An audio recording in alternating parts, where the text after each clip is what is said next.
Nah, kalau jadi debat kemarin dengan seluruh pendeta di Indonesia, saya mau minta, coba dong satu pandangan sains tadi kaji secara saintifik, satu saja. Bible memandang ilmu pengetahuan modern, satu ayat saja. Kalau ada, saya kembali lagi ke Kristen. Ini direkam ini. Kalau ada satu ayat saja bicara tentang ilmu pengetahuan dan memberikan kontribusi sumbangsi bagi kemajuan ilmu pengetahuan dan teknologi, saya akan masuk Kristen lagi, murtad lagi, kembali lagi Kristen. Kalau ada. Sementara saya ini sudah banyak, sudah ratusan. Bahkan ketika musim haji tahun 2013, angkasawan Amerika Lawrence Edward Joseph ingin mencari tahu tentang Hajar Aswad, batu hitam. Tidak diberikan izin oleh King Abdullah. Hiu kafirun tidak boleh masuk ke dalam, hanya boleh dari udara. Digunakan teleskop untuk melihat apa di Hajar Aswad. Ternyata beliau berkomentar, menyusun pernyataan secara sistematis, diungkapkan pada New York Times, koran terkenal di Amerika. Apa kata beliau? Kami berhutang besar kepada umat Islam. Andai mereka tidak tawaf dan sholat 5 waktu, berhentilah putaran bumi ini, karena superkonduktor yang berpusat di Hajar Aswad tidak lagi memancarkan gelombang elektromagnetik. Begitu ditelusuri dilihat dengan teleskop yang mati, mengagam observasi, ternyata Hajar Aswad itu adalah batu meteor yang mengandung kadar logam 23.000 kali lebih tebal daripada baja yang ada. Kaki seorang hamba dari pelataran kiamat, yadaillahi ta'ala, di hadapan Allah Ta'ala, kecuali dia ditanya 4 persoalan.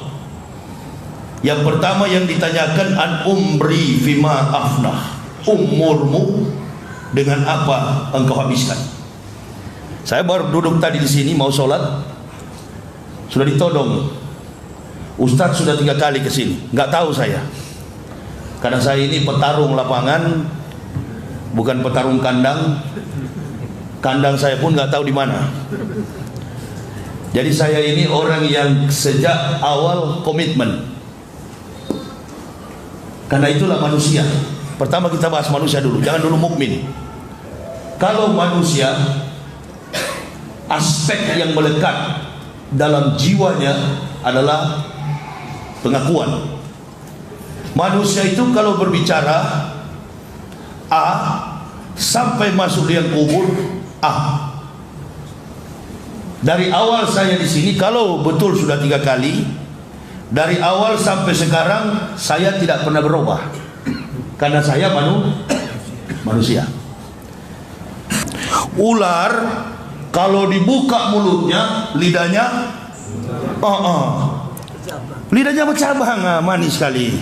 Allahu Akbar. Ular lidahnya bercabang. Kalau orang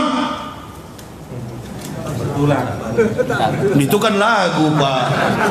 Nggak laku kalau lagu di sini. Ini dakwah. Kalau orang lidahnya satu, ular bercabang. Sedang musim ular, apalagi di komplek. Menggambarkan situasi kondisi bangsa sekaligus keadaan keberagaman kehidupan kita beragama. Hati-hati dalam beragama, bisa-bisa kita dipatok oleh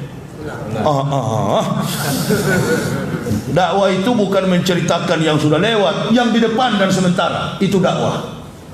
Solution in the life, menjawab, memberikan solusi di dalam setiap perjalanan hidup yang pernah, sementara dan akan terjadi. Umur kita yang ditanyakan oleh Allah, an umri fima afnahu, umurmu dengan apa kau habiskan. Ini susahnya kita ini tidak pernah paham bahwa harta yang paling berharga yang Allah berikan kepada kita adalah umur, usia hidup. Dengan apa kita habiskan usia kehidupan kita? Kita habiskan dengan ibadah kepada Allah. Apa tidak usah kerja? Oh, enggak begitu dalam Islam. Islam perintahkan umatnya cari harta, cari jabatan, cari pangkat setinggi langit. Imal di dunia kana kata Yesus abadan wa malan irotika kanaka tamu tegoda. Cari duniamu seolah-olah hidup 1000 tahun, cari akhirat seolah-olah mati besok.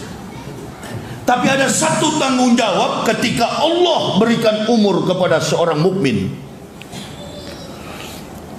Saya sejak mengucapkan 2 kalimat syahadat pada tahun 2006, La ilaha illallah Muhammad Rasulullah, komitmen, konsisten, objektif dalam menjaga umur ini. Jadi kalau Allah berikan umur 30 tahun, minimal setiap hari ibadah yang kita lakukan, perbuatan baik, amal kebajikan, amal soleh, soleha yang kita lakukan di hadapan Allah, kalau diberikan napas kita sampai mencapai tingkat usia tua, maka separuh lebih dari usia kita itu adalah kebaikan, amal, kebenaran yang kita lakukan dalam kehidupan sebagai seorang mukmin. Konsisten dari awal. Cuma bedanya saya dengan bapak ibu dalam konteks penerimaan iman dan pengamalannya memang kita beda. Bedanya di mana? Begini, ibu bapak ketika lahir sudah mengucapkan 2 kalimat syahadat. Fikorari makin disimpan ke dalam kantong rahim seorang ibu yang beriman. Saya juga disimpan ke dalam kantong rahim ibu saya yang tidak beriman. Tapi saya dalam kantong rahim ibu saya adalah fitrah. Sama posisinya, kita Islam. Alastu bi rabbikum qalu bala sahibna. Ada agreement, ada deal to deal, ada perjanjian antara makhluk manusia. Saya dikandung rahim ibu saya dengan ibu bapak saudara-saudara. Sama posisinya. Kita adalah fitrah, kita adalah Islam. Kita mengaku di hadapan Allah akan menyembah kepadanya. Berarti posisi kita pada waktu itu sama, fitrah. Lalu Allah turunkan ayat, wa ma khalaqtul jinna wal insa illa liya'budun. Di sini kita berbeda. Tidaklah Allah menciptakan jin dan manusia kecuali sujud menyembah kepada Allah. Begitu saya lahir, begitu ibu bapak lahir, kondisi sosiologisnya beda.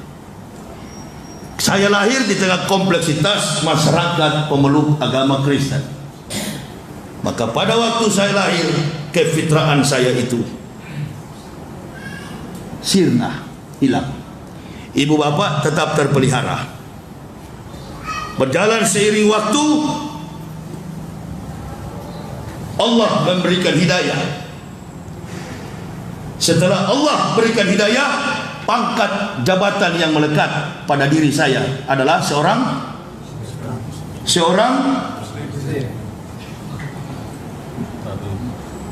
orang yang mayadillahu fahuwal muhtadin wa mayudlil faulaika humul khasirun.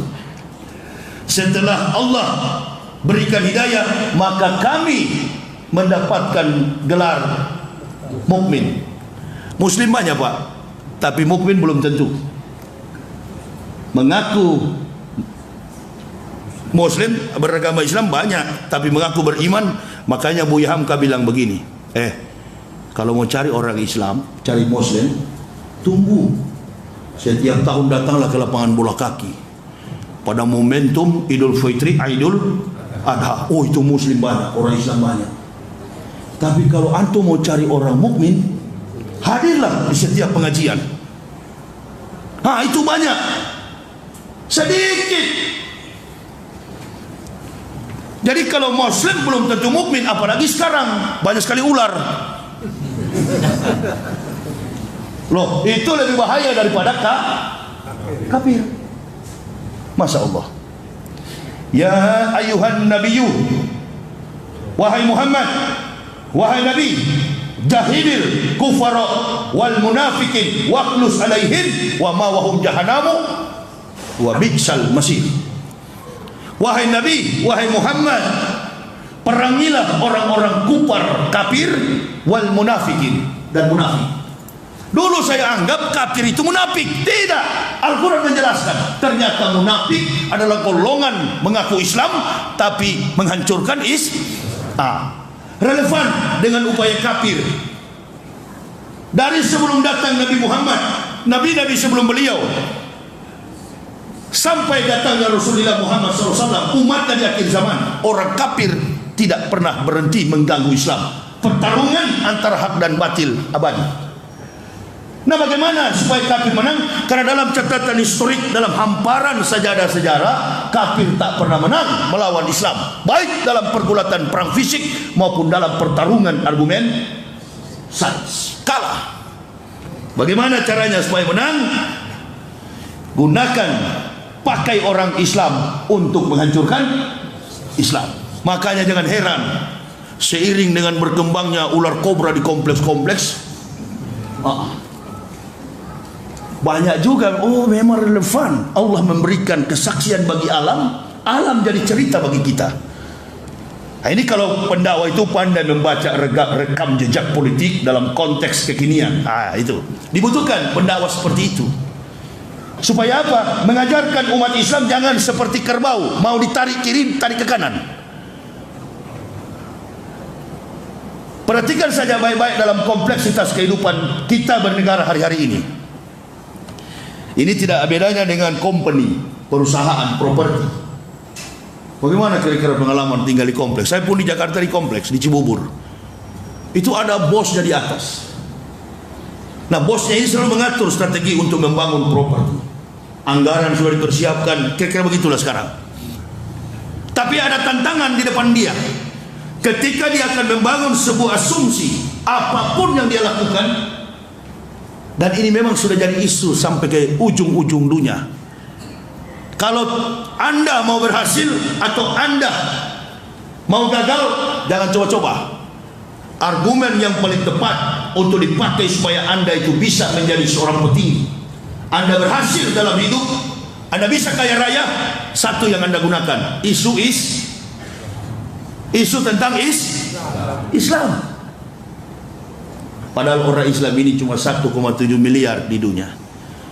Kalau wanita Islam ini wanita cantik, kalau buah Islam ini buah yang sedap, buah yang manis, Masya Allah. Ada yang hanya memetik, memakan buahnya, ada juga yang menanam dan merawat pohon Islam ini.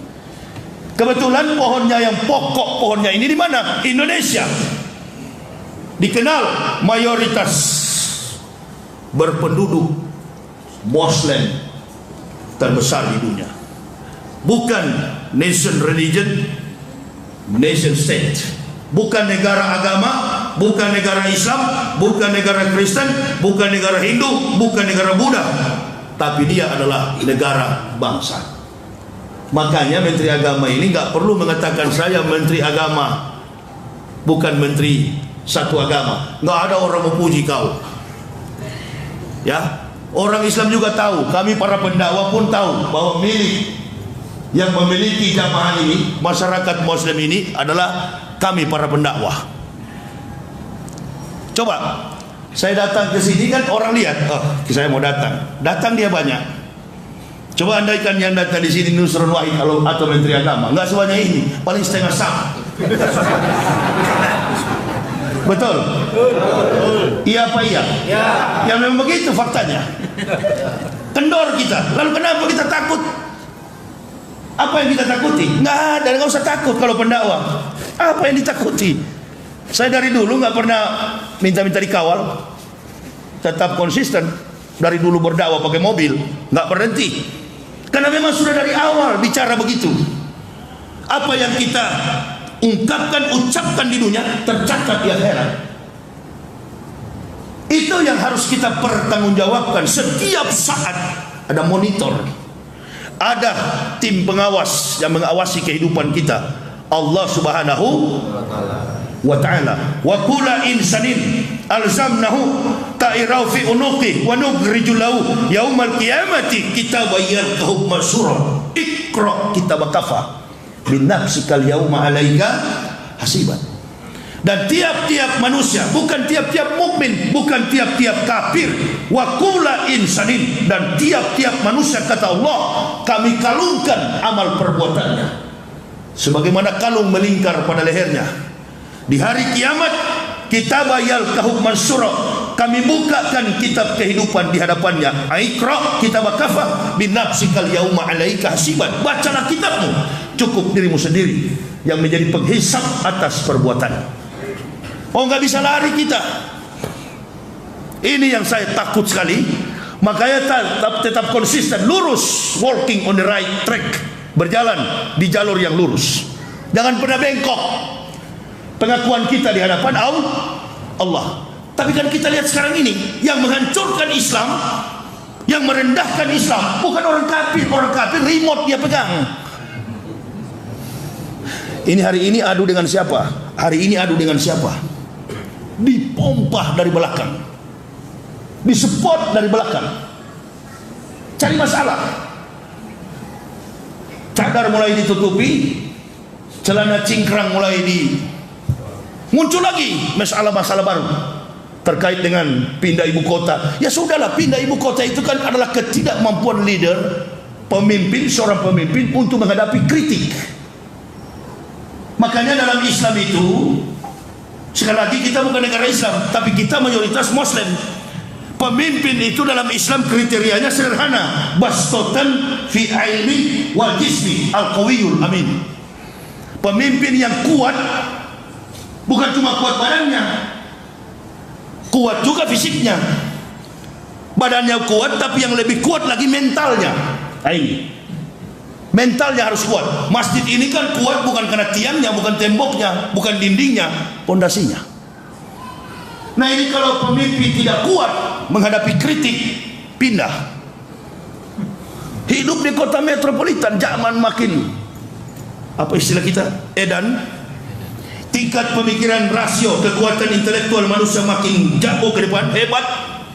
Pemimpin yang tertinggal dengan satu keputusan membabi buta. Isu yang paling enak dipakai ya Islam. Saya satu waktu mobil saya mogok di antara Banjarmasin dan Kalimantan Timur. Saya bukan engineer, saya bukan montir, saya turun perbaiki itu mobil karena tidak ada orang di tengah hutan. Saya coker mesinnya, senter pakai handphone, buka. Oh, rupanya ada baut yang lepas di bawah. Saya pasang, saya buka skrupnya, saya pasang bautnya. Mendekati subuh saya jalan. Jalanannya sunyi, yang lewat cuma trailer untuk pengangkut batu bara dari PT Kideko Jaya Agung. Daerah apa ini, perbatasan antara Kalimantan Selatan, daerah Tanjung, Kabupaten Tabalong. Jadi begitu saya jalan, mobil mau mendekati subuh, mobil jalan 50 meter, kutak. Saya bilang, Pak, berhenti Pak, meledak nanti di mobil. Mobil meledak. Enggak, saya sadar, iya ya betul, cari bengkel kita. Saya bukan ahli, saya paksa buka skrup dan bautnya. Inilah kehidupan kita. Apa kita jangan peduli dengan dakwah? Oh jangan, harus peduli. Harus peduli, karena yang diserang Islam. Begitu. Tunjukkan bahwa kita juga lebih jago berpolitik, supaya dia sadar, oh ternyata nih ustaz-ustaz lebih hebat merekam jejak politik di masyarakat. Tidak hanya kekuatan teologis yang sudah ditampilkan, tidak begitu. Rumus representasi teologis dalam konteks ayat-ayat Quran adalah menjawab segala bentuk realitas politik manusia, realitas hidup manusia yang pernah, sebentar, dan akan terjadi, bersifat sistematis, kontekstualis, teologis, dan rasional. Jawab, supaya dia berpikir, oh memang gak bisa ditipu nih umat. Ustaz-ustaznya cerdas. Hentikan dulu selama Jokowi jadi presiden, hentikan dulu dakwah di masjid, bidah kafir kepada sama muslim, hentikan dulu itu. Hentikan juga masuk neraka kalau nggak ikut mazhabnya, hentikan, stop. Sekarang kita bersatu. Dia mau NU, dia Muhammadiyah, Naqsabandiyah, Al-Wasliyah, apapun mazhab dalam Islam, nggak ada di dalam Al-Quran itu, nggak ada. Yang ada dalam surat Al-Arad, salamun alaikum bima sabartum, keselamatan bagi kalian wahai orang-orang beriman. Stop itu. Kalau ada ustaz bicara di masjid selalu memojok-mojokkan Islam, justru itulah kelemahan kita. Stop. Begitu juga orang-orang munafik yang suka membackup. Jangan bilang bahwa ini tidak dalam hadis, ada semua dalam hadis. Kiwamud dunya bi arba'ati asar. Nabi SAW, tertibnya dunia ini bergantung kepada 4 orang. Yang pertama, bi ilmi ulama'i, ilmu para ulama. Nah, tapi ulama-ulama kita, masya Allah, di mana penguasa ngekor. Saya ceramah kemarin di Medan, panitia masjid datang sama saya, Ustaz, nanti bupati datang, wali kota datang, gubernur datang, ketua DPR datang, menteri datang, siapa yang tanya? Siapa yang tanya kamu? Menteri, saya mau tunggu pejabat. Pejabat yang datang kepada saya. Kalau saya pidato di Istiqlal, Jokowi di bawah, Ustadz yang paling mulia, amin ya robbal. Nah, jaga itu. Mau datang ke pintu masjid, datang juga ke pintu istana. Allah berubah. Saya ini bukan ulama, saya ini bukan ustadz, antum terlalu cepat. Saya ini cuma orang dari kafir yang masuk Islam, yang dapat hidayah. Tapi Islam yang kami miliki, Islam yang kami dapati di atas segala-galanya. Bukan hanya meraba, bukan hanya menjadikan Islam sebagai agama, Islam dijadikan sebagai jantung dalam kehidupan kami. Mengalir dalam darah kekuatan ayat-ayat suci Al-Quran yang tidak hanya jadi teori, dijadikan sebagai bekal. Wa innahu lahudau wa rahmatul lil mu'minin. Ini lil alamin terus. Lil mu'minin, dia jadi pedoman sekaligus rahmat. Makanya negara kita ini jangan pernah berharap akan maju ekonominya, maju dari segala sektor kehidupan, maju dari segala lini, dari sektor ekonomi, dari sektor dari macam-macam persoalan. Tidak akan mungkin maju kalau Islam terus-terusan diganggu. Ini lagi tentang materi khilafah. Kenapa tidak ada barang lain? Oleh karena itu disuruh bungkam kita, disuruh diam. Siapa yang mau diam? Kita yang menertibkan bi ilmi ulama'i, ilmu para ulama. Saya bukan ulama, tapi mencoba seperti ulama, pakai peci, pakai sorban, pakai gamis, seperti ulama, karena ulama sudah tidak serius. Bahkan Nabi katakan ulama model begini diwaspadai. Ihsaru salasa asnafin min kalian dengan 3 golongan manusia di antara kamu.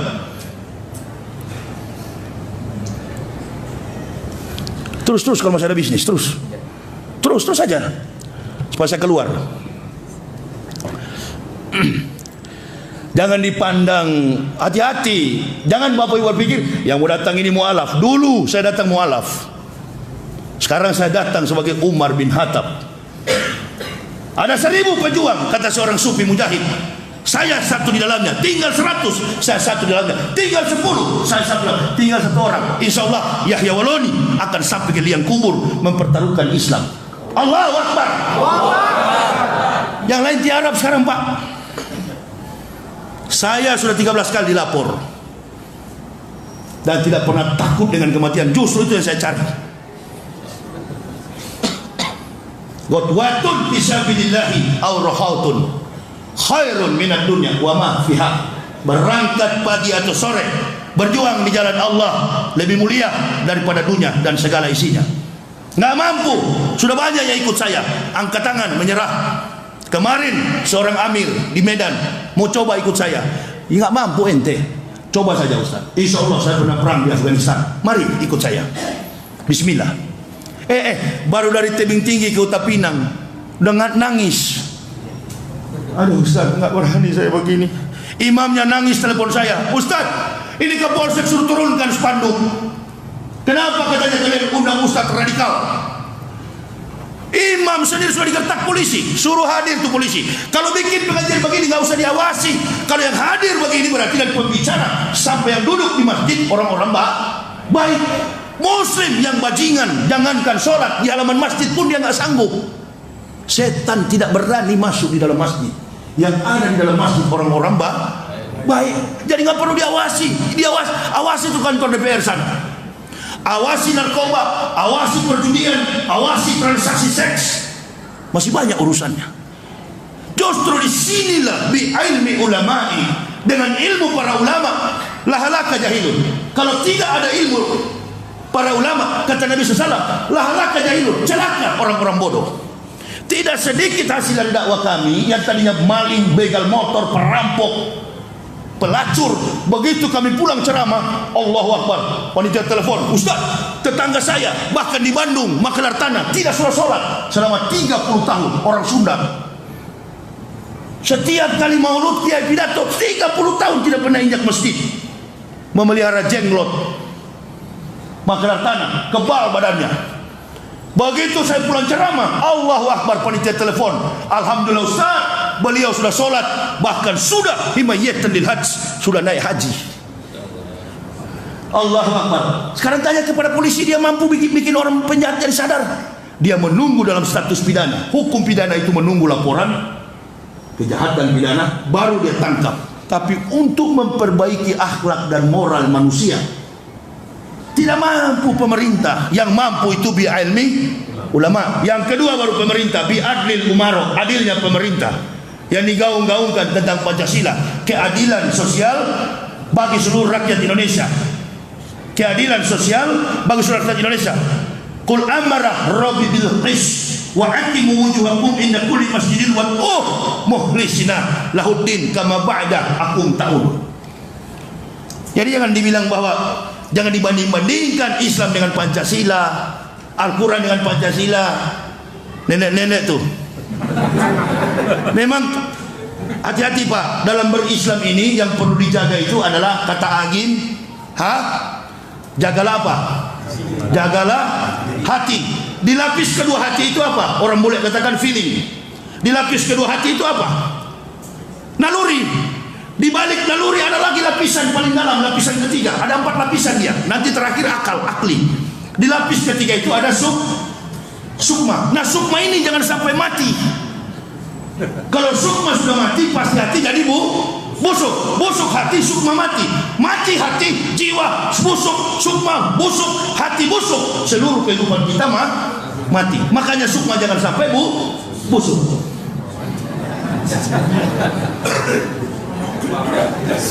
Nah, memang begitu Pak. Penerimaan Islam itu, apalagi kita membanding-bandingkan antara Nabi dengan proklamator, itu nggak bagus. Kenapa? Representasi kebajikan, implementasi, mengejawantahkan konteks kehidupan pribadi, rumah tangga, bermasyarakat, berbangsa, bernegara, bahkan pemimpin dunia sekalipun, kalau dia mampu mensejahterakan suatu negara, berarti realisasi daripada uswah hasanah yang melekat pada Rasulullah SAW menjadi bagian dari dalam diri pemerintah itu. Biar dia pemerintahan kafir, liberal, nggak apa-apa. Berarti itulah warna, predikat, gelar yang melekat pada Rasulullah, uswah hasanah, teladan yang baik, direpresentasikan oleh para petinggi negara, pemimpin negara. Jadi tidak bisa dibandingkan. Nah, ada nenek-nenek ini mencoba bandingkan. Ini kalau Bung Karno masih hidup, dia tendang nih nenek ini. Kenapa? Karena memang sukmanya sudah mati. Kalau sukma sudah mati, hati jadi busuk. Bolak-balik saja di situ secara filsafat. Gampang itu. Nah, oleh karena itu penerimaan tentang kerasulan Muhammad ini harus dikaji secara fiskal. Siapa Muhammad ini? Muhammad ini adalah nabi yang sudah dinubuahkan, risalahkan ribuan tahun sebelum beliau datang. Satu-satunya menjadi saksi yang tercatat dalam 3 kitab, Torah, Nebi'in, Ketubim, Talmud Israel, bahkan dalam Holy Quran.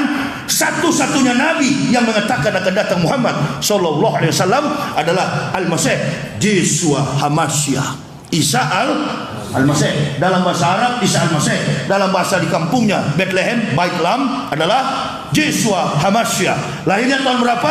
6 sebelum Masehi. Muhammad 20 April Isnain, 20 April tahun 571. Bayangkan, jarak hampir 600 tahun disampaikan Al-Masih. Terbukti datang Nabi Muhammad sebagai nabi.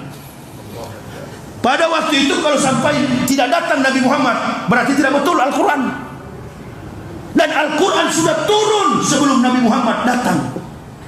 Buktinya surat Maryam itu masih ada sampai sekarang. Tapi pemahaman kita orang Islam dan Kristen selalu mengidentikan Isa dengan Kristen. Memang pondasi keislaman kita ini sudah salah dibangun dari awal, sudah salah. Masjid dan rumah kalau pondasinya sudah salah, pasti akan roboh itu, datang gempa sedikit retak dia. Tapi kalau pondasinya dibangun dengan spesi yang kuat, campuran besinya, campuran semennya bagus, ukuran besinya tepat, semennya, pasirnya, airnya pas, insya Allah bangunan ini akan jadi kokoh. Ulama ya ulama, umaro mitra seperjalanan, mitra. Radikalnya di mana kami? Radikalnya di mana? Kami mau memperbaiki negara ini asal konsisten, tetap adil kepada mayoritas, sumbangsi pemikiran, sumbangsi tenaga, sumbangsi finansial. Allahu Akbar. Umat Nabi SAW, Metro Tipu pernah hitung itu. Setiap tahun hasil dari ibadah orang Islam umroh mencapai 200 bahkan lebih miliar per tahun. Belum lagi ibadah haji nominalnya triliun. Ini kafir ada kasih apa? Alhamdulillah di Medan running tax 27.888 ekor babi mati kena kolera. Ancaman nggak tuh kafir? Kafir ancaman nggak? Kekafiran itu adalah ancaman. Ganjar Pranowo, Gubernur Jawa Tengah, ini kan viral nanti. Ganjar Pranowo dengan indeks Sungai Bengawan Solo tercemar karena kotoran babi. Ancaman nggak? Allahu Akbar. Lalu kenapa pemerintah ini selalu tidak adil kepada orang Islam? Ini manusia-manusia munafik. Catat dan hafal mereka itu. Pada waktu dia berpangkat, catat dia. Ente umur berapa Ji? Kayak sudah pensiunan juga ini dulu. Nah, maksudnya nih orang-orang munafik sekarang ini dicatat, yang pejabat sekarang yang suka menjatuhkan Islam, menjustis Islam, catat baik-baik dia. Dia pulang kalau sudah umur 70-80 tahun, pura-pura dia ke masjid pakai sarung. Assalamualaikum. Maksudnya tandai dia, begitu dia mau masuk langsung strike satu kali, dia lempar di pagar sana. Ngapain kau dulu ya? Waktu kau masih kuat, kau punya kekuatan bertali-tali kekuasaanmu, cengelmu, telingmu, kau jelekkan Islam. Nggak tahu malu. Saya dari kafir saja begini setia. Allahu Akbar. Dia bermain remote dari belakang, ini kafir. Muslim siapa lagi yang saya adu? Dengan siapa lagi? Dengan siapa lagi? Isu apa lagi yang saya buang ke bawah? Tidak pernah sadar ya. Saya dari parkiran, mobil, motor, parkir di luar. Roda 2, roda 4. Apa kesimpulan kita? Semua itu karena melekat dalam keberkahan hidup kita Islam. Antum jadi jenderal, antum jadi menteri, bahkan Joko Widodo jadi presiden. Karena dia beragama Islam. Coba kemarin Pak Jokowi kalau namanya Stefanus, Tetanus, Capicus, Robertus, Seperitus, bisa nggak jadi presiden? Nah, tolong sadarkanlah ini pejabat-pejabat kita, berhentilah. Cari saja isu-isu yang lain. Nah, bikinlah Indonesia membaca. Karena semakin pemimpin kita membaca, kan ketahuan kalau pemimpin suka membaca, cerdas otaknya. Bikin aja lah Indonesia membaca. Betul sama Rocky Gerung itu. Betul sama Rocky Gerung, nggak ada salah itu. Dia orang kafir, liberal, tidak beragama Islam, tapi otak dan konseptual, konsepsi yang dia ajarkan, tanamkan kepada publik adalah konsep Islam. Mengajarkan orang Islam supaya pintar, cerdas. Bagus itu, dia tidak memihak. Dia pro yang baik, dia pro yang benar. Kalau dia cerdas tidak mungkin. Kalau kecerdasan itu di atas langit ada langit, tapi kebenaran itulah langit yang paling tinggi. Memang dia konseptual dan konsepnya diajarkan secara terus. Memang kebenaran yang dia sampaikan sulit dibantah. Kalau kebenaran itu nggak ada yang bisa bantah kebenaran, karena kebenaran itu adalah langit yang paling tinggi. Dia otaknya Islam, dirinya kafir. Kita doakan supaya masuk Islam. Dibandingkan yang lain, Allahu Akbar, sorban melintang sampai 20 di kepala. Bahkan ada satu itu seperti ban Vespa putih di kepala saya. Itu otak mengaku Islam, mengaku mubalik, mengaku ustaz, tapi pergi ke gereja, nyanyi di gereja. Harusnya selamatkan orang kafir. Kebilang sama Kristen, hei kafir, kau masuk neraka kalau mati, masuk Islam. Oh jangan, ada pernah di sini di Surabaya sini tegur saya, Ustaz, kenapa Ustaz selalu bilang orang kafir, orang Kristen itu kafir? kepada Islam. Saya bentak dia. Saya sayang justru karena saya bilang begitu. Karena saya sayang, jadi saya ngomong begitu. Kalau saya tidak sayang, tak mungkin saya ngomong begitu. Allah katakan kepada orang Kristen, laqad kafaral ladzina qalu innallaha masih ibnu Maryam. Kafirlah orang-orang berkata Isa anak Maryam adalah Tuhan selain Allah. Katakan ke mereka, hei, kamu kalau tetap di Kristen, kamu masuk neraka. Masuk Islam supaya kamu masuk surga. Yang melarang tidak mau Kristen masuk Islam. Bikin begini saja, bikin voting saja. Orang yang melarang menyebut kafir, sudah berapa kafir yang dia Islamkan? Dibandingkan saya Yahya Waloni ini, bahkan bulan November kemarin di Medan 17 orang saya syahadatkan. Kami sedang membangun, ada orang Medan di sini. Kami sedang membangun masjid di Kabupaten Karo, Desa Sukamaju, Provinsi Sumatera Utara. Tidak ada masjid sama sekali, hanya gereja yang ada. 65 kepala keluarga masuk Islam. Setiap bulan saya Islamkan orang kafir, padahal ceramah saya keras begini. Datanglah mereka masuk Islam. Sama dengan sekarang ini, di tengah kesibukan orang merayakan perayaan. Iya, ada yang bilang itu haram. Enggak, siapa bilang haram? Dulu saja Pak Maruf waktu jadi masih kiai, dia ngomong tahun 2016, ucapkan selamat Natal itu haram. Banyak jemaah yang WA ke saya, Ustaz betul ucapkan selamat Natal itu haram. Siapa yang bilang? Ini ada fatwa dari MUI. Fatwa dari MUI mana? Pak Maruf. Tentu masih itu, waktu itu masih kiai. Sekarang kan bukan lagi, sudah enggak.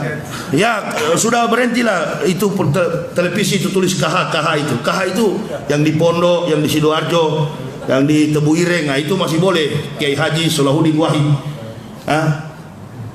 Itu si siapa juga itu? Akil apa? Ya. Itu biarlah dia begitu. Si siapa? Bukan yang tafsir. Quraisyab.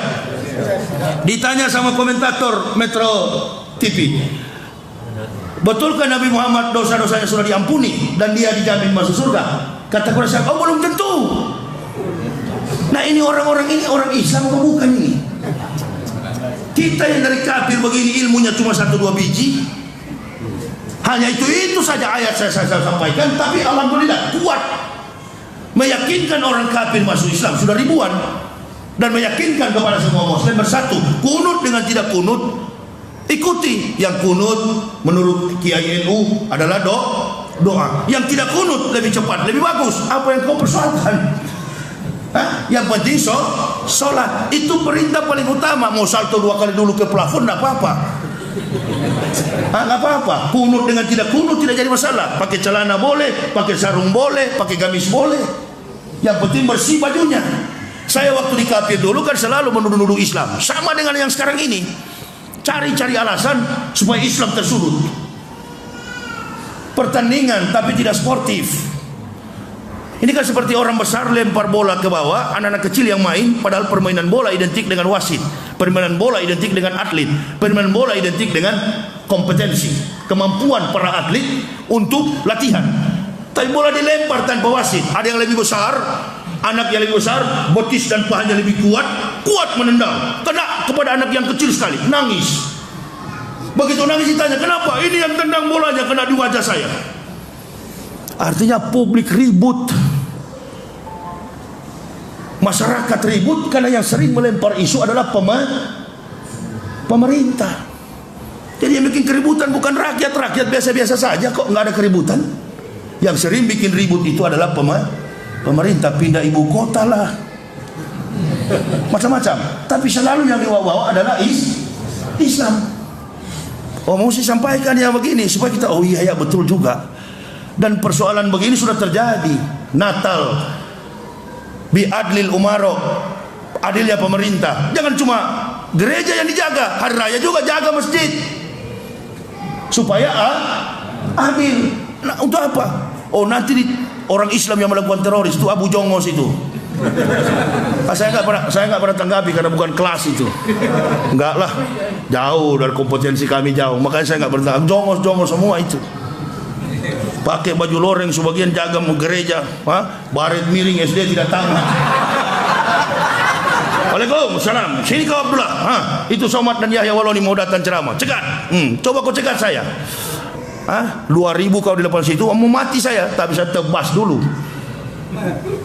Oh, saya nggak pernah minta jamaah bela, cukup doa. Lihatlah di mobil saya itu kalau ada samurai, sudah siap kalau aku bunuh. Tapi jamaah jangan pernah bela, cukup doa lebih kuat daripada bela. Ada urusan apa? Orang sudah kesenangan apa yang belum kami rasa? Tinggal satu yang belum kami rasa, melihat wajah Rasulullah Muhammad sallallahu alaihi wasallam.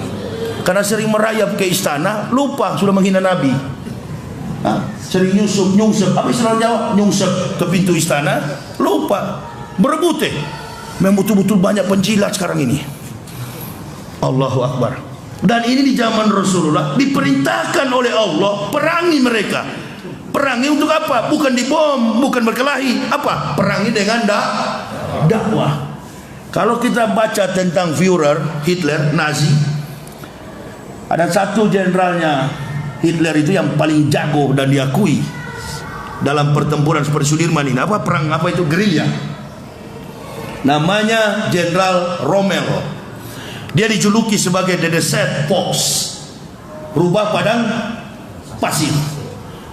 Satu waktu dituduh oleh Goebbels dia berkhianat, akan membangun kekuatan militer dengan Polandia, Prancis. Lalu terdengar oleh Hitler, dilapor oleh Goebbels, dipanggil Jenderal Rommel. Kau mau minum cyanid atau disidangkan secara militer? Dia pilih minum racun cyanida. Matilah Jenderal Rommel. Lalu keluar statement Hitler.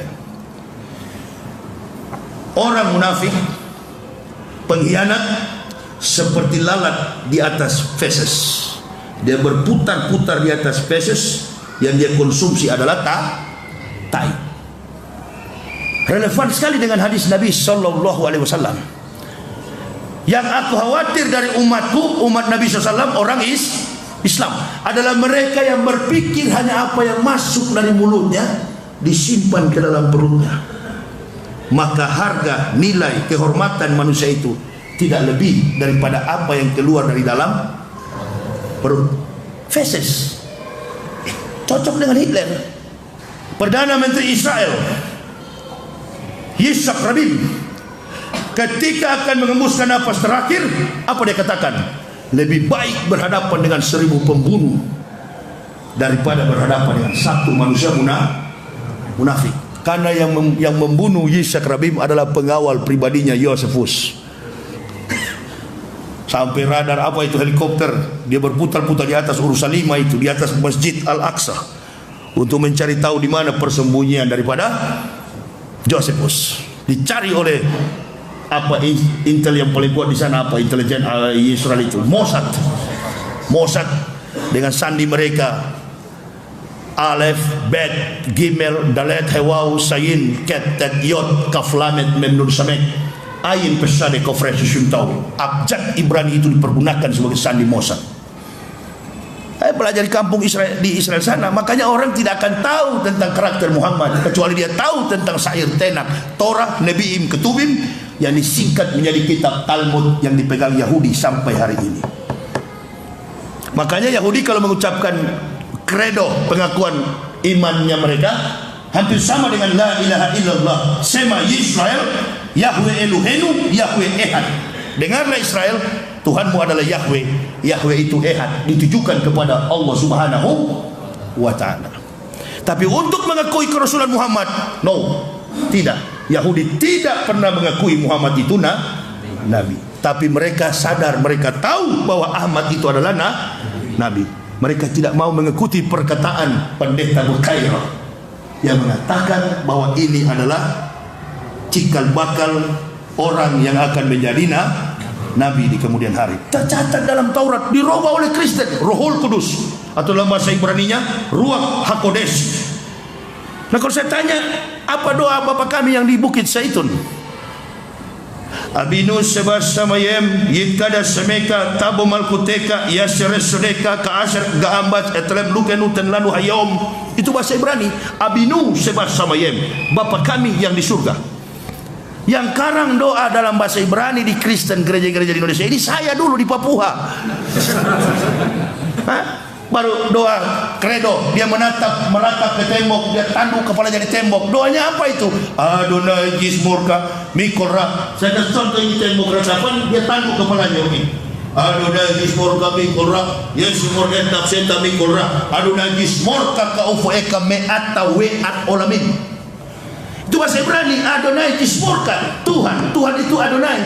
Gismurka, jauhkan kami dari murka-Mu, jauhkan kami dari hukuman azabmu, dari kami sampai turunan kami yang terkutuk untuk selama-lamanya. Itu saya pakai pemberkatan pendeta. Adonai Gismur kami kolra Yesus. Padahal itu doa kutukan, mampus kalian. Kristen yang mengakui, katanya itu doa orang keberkahan bagi Yahudi. Yahudi itu orang Israel, itu orang yang diberkahi, orang yang diberkati, bangsa yang dipilih. Dipilih apa? Dikutuk, bukan dipilih. Dipilih betul untuk dikutuk.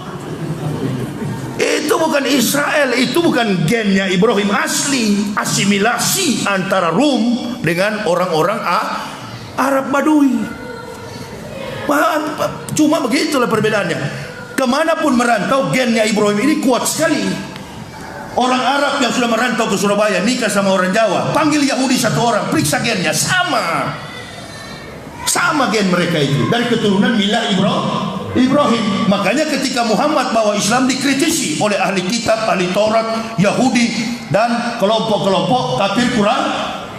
Agama apa yang kau bawa ini Muhammad? Turunlah ayat, Qul innani hadani Rabbi ila siratin mustaqim dinan qiyamah millata Ibrahim hanifah wa makana minal musyrikin. Qul aina sholati wa nusuki wa mahmaya wa mamati lillahi rabbil alamin. Penetapan dalam konsep keilahian,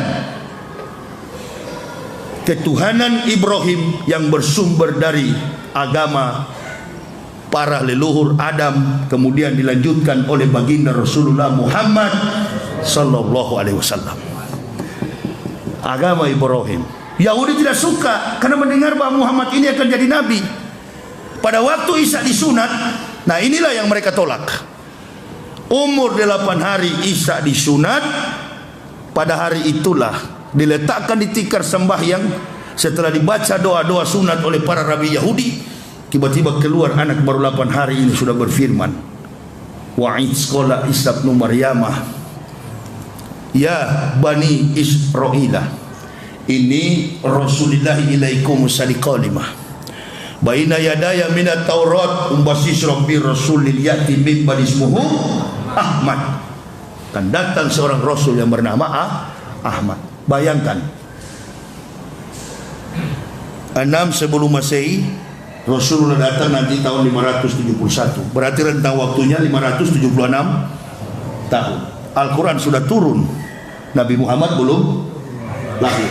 Atau ibu bapak mau bantah sama saya? Enggak begitu Pak Yahya, salah kamu. Kamu kan mu'alaf ini. Kamu jangan karang-karang dengan logika. Opa saya, kakek saya pernah ada ketemu Nabi Muhammad. Di mana? Di Mekah. Kakeknya lagi ketemu. Lalu apa? Kata Rasulullah, itu Rasul pernah jumpa dengan Nabi Isa di warung makan Takanajuwo. Enggak, kita ini kan kebanyakan suka-suka debat sama-sama, Mos. Pernah ketemu di warung makan Takanajuwo. Waktu itu Isa, Nabi Muhammad bilang sama Nabi Isa, apa mat?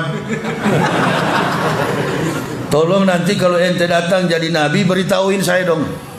Tolong sampaikan saya ya.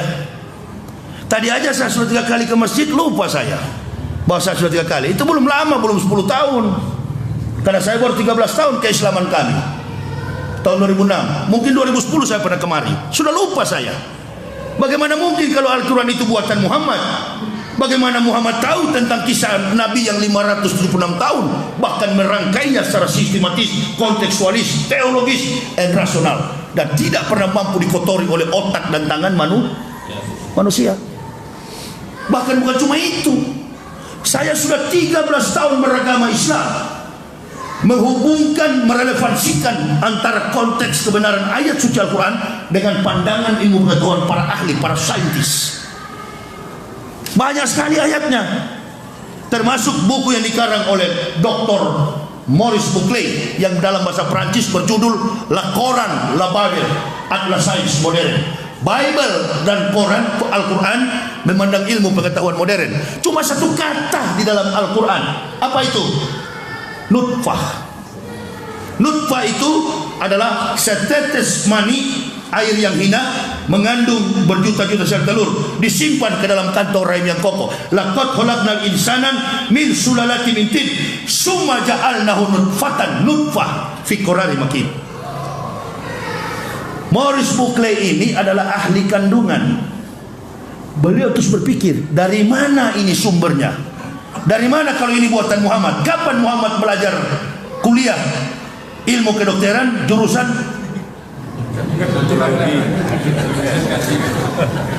spesialisasi kandungan? Nah, kalau jadi debat kemarin dengan seluruh pendeta di Indonesia, saya mau minta, coba dong satu pandangan sains tadi kaji secara saintifik, satu saja. Bible memandang ilmu pengetahuan modern, satu ayat saja. Kalau ada saya kembali lagi ke Kristen. Ini direkam ini. Kalau ada satu ayat saja bicara tentang ilmu pengetahuan dan memberikan kontribusi sumbangsi bagi kemajuan ilmu pengetahuan dan teknologi, saya akan masuk Kristen lagi, murtad lagi, kembali lagi Kristen. Kalau ada. Sementara saya ini sudah banyak, sudah ratusan. Bahkan ketika musim haji tahun 2013, angkasawan Amerika Lawrence Edward Joseph ingin mencari tahu tentang Hajar Aswad, batu hitam. Tidak diberikan izin oleh King Abdullah. Piu kafirun tidak boleh masuk ke dalam, hanya boleh dari udara. Digunakan teleskop untuk melihat apa nih Hajar Aswad. Ternyata beliau berkomentar, menyusun pernyataan secara sistematis, diungkapkan pada New York Times, koran terkenal di Amerika. Apa kata beliau?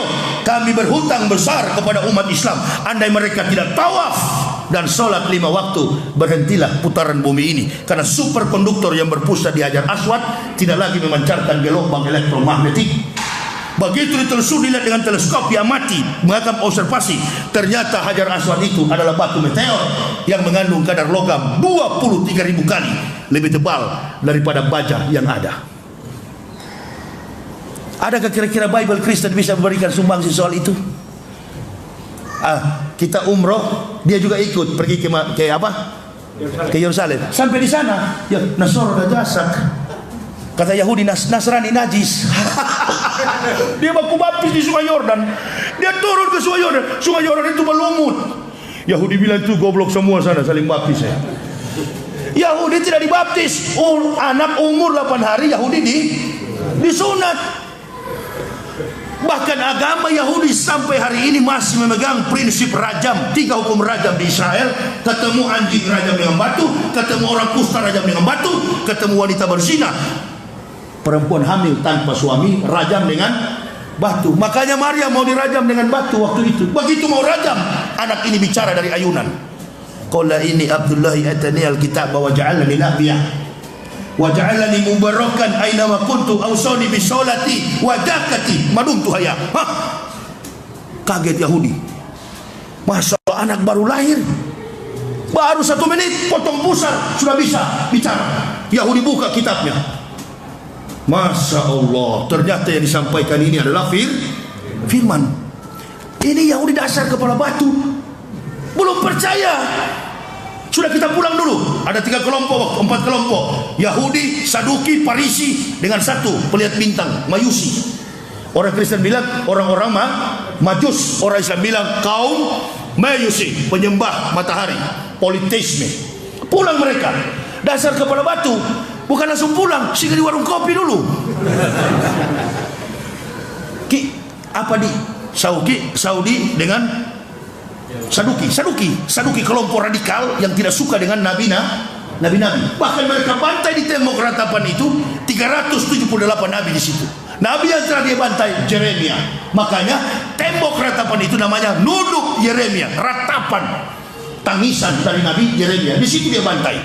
Lolos hanya 2 nabi dari tangan berdarah Yahudi. Siapa? Al-Masih dan Muhammad sallallahu alaihi wasallam. Itu yang lolos dari tangan berdarah Yahudi. 8 tahun usia Rasulullah, dikatakan oleh Bukhairah, Abu Talib, cepat bawa anak ini, karena sampai dilihat oleh Yahudi dia akan dibantai, dia akan dibunuh. Disembunyikan Muhammad ini lama, gagal orangnya. Jadi Yahudi pulang. Sokong kuliah singgah di warung kopi. Nah ini susahnya ini keturunan Yahudi ini, ceramah sudah hampir 2 jam tidak ada kopi. Nah memang harus begitu, harus disinggung. Ini kan detektor ini untuk menjaga dan untuk memonitor keikhlasan panitia. Dari kopi inilah detektor ini. Bismillah. Oh bagus ini panitia. Sound system begini jangan harap saya mau berhenti. Apalagi ini jadwal terakhir saya langsung pulang. Oh iya, jangan kau ini jangan kugas kau di situ. Mundur. Udahlah, memang itu yang dipakai di sana, gas full, jangan setengah. Begitu pulang, masuk kopi, ritual terakhir apa itu? Khitanan. Kalau Maryam khitan anak ini berarti dia golongan dari budaya Yudaisme, agama kita. Tunggu sampai 8 hari. Begitu 8 hari sampai mulai dia WA. Yahudi WA, Assalamualaikum Ki. Salam Di. Ini sudah 8 hari ini. Yuk kita pergi ke Maryam. Sebentar saya pesan Grab dulu. Datanglah Grab. Datang Grab, naik. Ayo kita berangkat menuju ke rumah Maryam. Sampai di rumah Maryam, kaget dia. Dari halaman sampai ke dalam rumah Maryam terdengar pukulan, rebana, gambus dan kecapi dipetik. Masya Allah, penari latar, doa kumandangkan, rabi-rabi Yahudi. Rabi bukan Robbi, rohnya tidak tebal. Kalau Rabbi itu berarti pendeta Yahudi. Masya Allah, imamnya sudah baca. Orang baca ayat, dia datang lagi, kitab mana kau baca itu? Dia tanya sama imam-imam. Ya Talmud, kata imam-imam. Ini Al-Quran belum tersusun ya, karena Muhammad masih jauh di belakang. Kitab apa yang kau baca? Rangkuman daripada kitab Nabi, syair Nabi, kitab Rasul, dan kitab terakhir Musa di Bukit Tursina. Apa namanya? Tenak, Torah, Nebiim, Ketubim.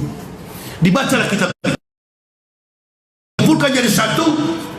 Nebiim, Ketubim campurkan jadi satu. Sekarang yang dipegang Yahudi adalah Talmud.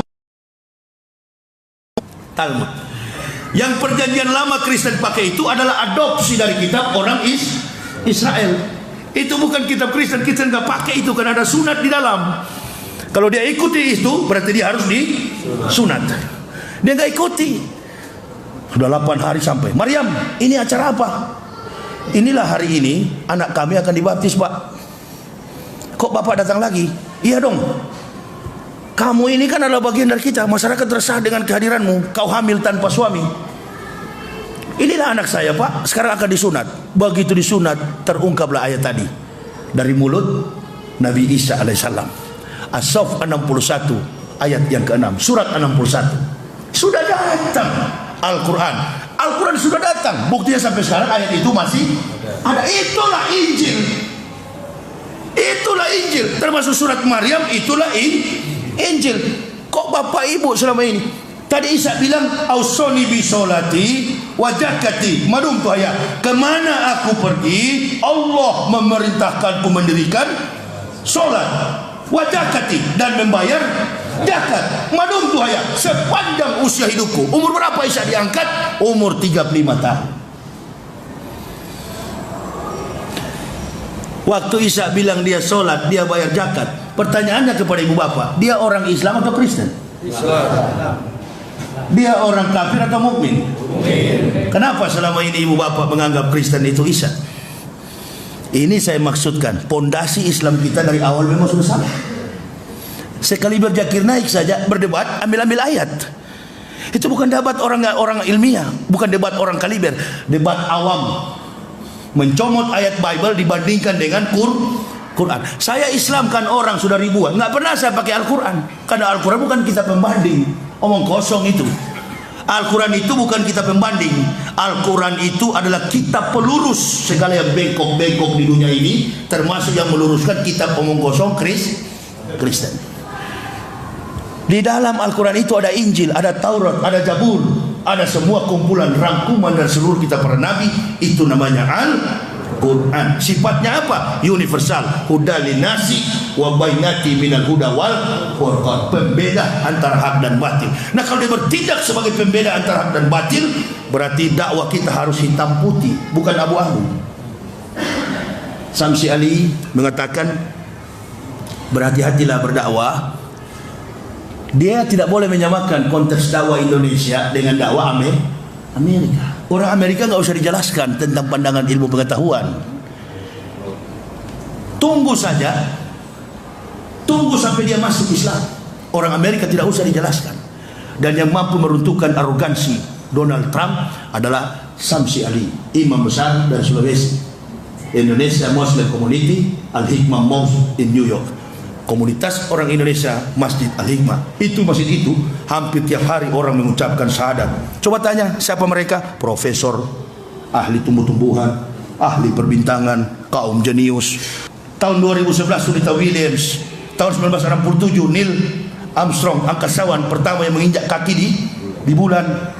Dalam satu hari 5 kali suara hayya 'alas shalah, hayya 'alal falah. Dan tidak ada frekuensi suara dari bumi menembus bulan. Tapi dalam satu hari, kata Sunita Williams, 5 kali suara menembus bulan. Setelah menggunakan teleskop lihat ke bawah, sumber suara itu ternyata dunia gelap, hanya 2 kota yang bercahaya, Makkah dan Madinah. Suruh tuh nenek itu suruh nyanyi, kita di Indonesia Raya, sampai nggak di bulan. Di Pohon Manggas itu pun security tidak dengar hansip itu. Hah? Sama tadi saya mau cari masjid ini, sampai di belakang-belakang tembok itu, tanya sama hansip. Assalamualaikum komandan. Waalaikumsalam. Bilang komandan langsung siap siaga dia. Pak, bunyi sepatunya. Di mana itu Pondok Mutiara? Bapak jalan belakang ini Pak, ditutup di situ. Terlempar-lempar saya suami istri ke sana kemarin. Masuk kesiapsiagaan. Tanya masjid dari mana? Sini. Sampai di situ pun nggak sampai. Bubar kita pengajian, tanya Yahya ceramah tadi sampai nggak di situ? Atau kita nyanyi lagu Indonesia Raya 17 Agustus sampai nggak? Sampai nggak di Amerika? Jangankan di bulan, di Amerika sampai nggak? Atau di Ambon, di Maluku, di Papua sampai nggak? Nggak sampai. Tapi Al-Quran tembus sampai ke bulan. Makanya kalau goblok belajar. Nah, ini susahnya di Indonesia ini goblok tapi sok pintar. Nah, ini tuh bahaya. Ini tuh bahaya. Mahasiswa juga ikut-ikutan. Orang goblok kok didengar? Ya, belajarlah kepada orang pintar. Rocky Gerung itu saya setuju sekali. Dulu mau masuk Islam, ya tidak tahu kenapa langsung ditodong suruh sunat. Nah itu dia lari. Itu kan privat itu. Ya udahlah ya. Dia yang penting disahadatkan, masalah dia disunat nanti urusan 80. Yang penting sudah masuk Islam. Saya begitu masuk Islam nggak ada bicara sunat. Sudah begitu disunat mau ke masjid ditahan oleh Pak Kiai Komarusopa. Tunggu dulu Pak Yahya. Apa? Jangan dulu ke masjid. Jadi saya ingin sholat Kiai. Betul, tapi Bapak belum sunat. Orang ke masjid harus disunat. Saya marah sekali itu Ahok dengan Tanu Sudibyo. Dia tidak sunat, sembarang masjid di Jakarta dia masuk. Yang munafik bukan Ahok, yang munafik bukan Haritanu Sudibyo, pengurus. Ini kopi. Saya undang Bapak Ibu ke rumah saya. Saya suguhkan segelas kopi. Begitu anak saya umur 2 tahun, Ibnu, dia tabrak kopi itu. Ibu bapak tersinggung tidak? Yakin 1000% tidak tersinggung. Tapi ketika istri saya yang menabrak kopi itu jatuh, mukanya cemberut. Bapak ibu tersinggung nggak? Bukan cuma tersinggung, tobat, nggak mau lagi ke rumah Ustadz Yahya. Karena istrinya cemberut, kopinya jatuh. Anak kecil tadi adalah orang kafir, orang dewasa tadi adalah Muslim. Sudah tahu tapi pura-pura tidak.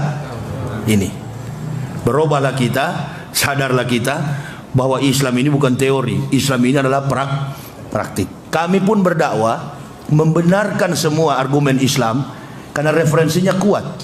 Termasuk Natal ini saya akan baca, bukan saya bilang, saya nggak mau ngarang-ngarang cerita karena ini kan orang bilang haram. Tidak ada haram, bukan haram. Tapi saya akan baca argumen pendeta Abineno, seorang teolog Kristen terkemuka, berkata, sampai hari ini kita tidak tahu secara pasti tanggal, bulan dan tahun berapa Yesus itu dilahirkan, lihat Abineno Ibadat Jemaat Abad-abad Pertama, Badan Perpustakaan Kristen Jakarta, 1961 halaman 64. Ini pendeta yang bilang dia tidak tahu, dan semua pendeta tidak tahu tanggal berapa itu dilahirkan. Nah, kalau orang Islam ikutan ucapkan Natal, bukan haram, tapi sama-sama goblok dengan kafir. Itu orang kali ya, orang bilang saya keras, tapi saya tidak bisa dipegang oleh hukum karena ada argumen. Harusnya orang Kristen jangan marah ke saya, marahlah sama Abineno. Abineno ini sudah di neraka karena sudah mampus. Nah, insya Allah saya yang masuk surga karena saya masuk Islam. Walau ana ahlal kitabi amanu wa taqaw lakafarna anhum sayiatihim wala adkalnahum jannati naim. Sekiranya ahli kitab mau beriman, bertakwa kepada kami, kata Allah, kami hapuskan kesalahan mereka dan menempatkan mereka di surga yang penuh kenikmatan. Insya Allah pendeta yang masuk surga adalah pendeta yang masuk Islam. Saya sangat orang Surabaya ini mayoritas Muslim. Tuh pendeta gas pasar sekali spanduknya itu, Pariaji. Saya spanduknya pun takut dipasang. Iya, kasihan. Padahal kita mayoritas. Coba sekali-sekali lah tablik akbar, pasang juga di baliho depan. Tunjukkan juga bahwa kita mampu. Penceramah Ustadz Yahya Waloli, kalau nggak Intel datang di sini. Intelnya bukan orang kafir, orang Nah, ini tuh pemakan tai semua. Kasihan kau jadi polisi, kau jadi tentara, kau jadi jenderal, kau jadi menteri, kau jadi presiden karena Islam.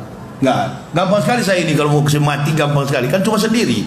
Mau dipenjara juga gampang. Tapi tunggu dulu, kita negara hukum, kita bertarung dulu di depan pengadilan. Semua hukum yang saya sampaikan adalah hukum vertikal. Tidak ada kaitan dengan hukum horizontal. Pidana itu,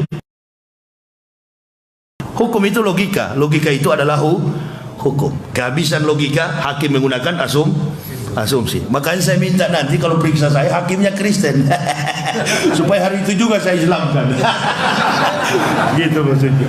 Percuma memang watak saya dari kecil bagi suka olok-olok orang.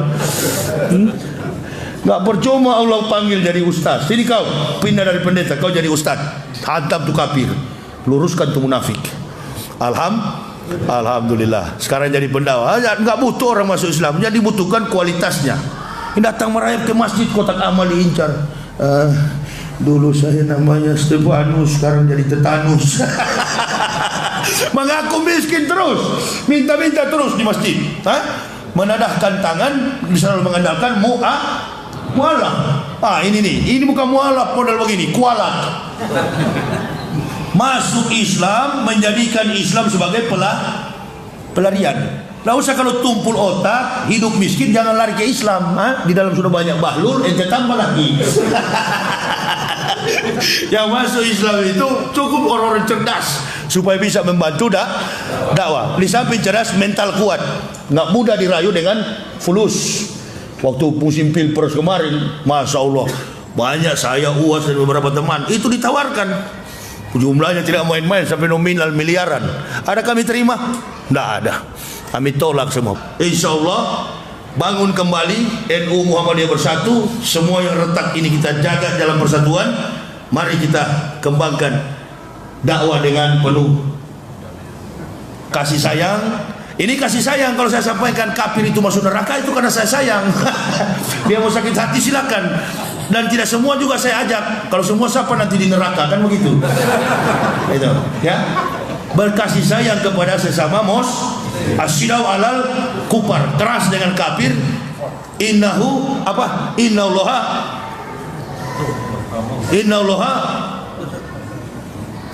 mu'minuna ikhwah. Sesungguhnya sama muslim itu bersaudara. Asyidau alal kufar, keras dengan kafir. Keras bukan dibunuh, tapi kasih tahu, pendeta kau masuk neraka, pastor kau masuk neraka, kecuali masuk Islam. Tadi saya ceramah di pusat penerbangan angkatan laut juga begitu. Yang Kristen ini kalau mati neraka semua. Nah, berani lagi undang itu pasti. Nah, memang begitulah Ustaz. Kenapa takut? Kalau dia tanya ya baru kita jawab.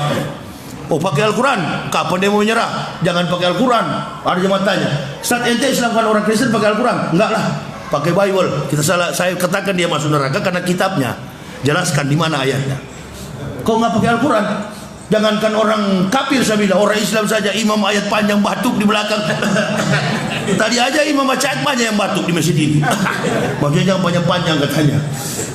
Sedangkan orang Islam pemalas dengar ayat, apalagi kafir, langsung lari panas telinganya itu.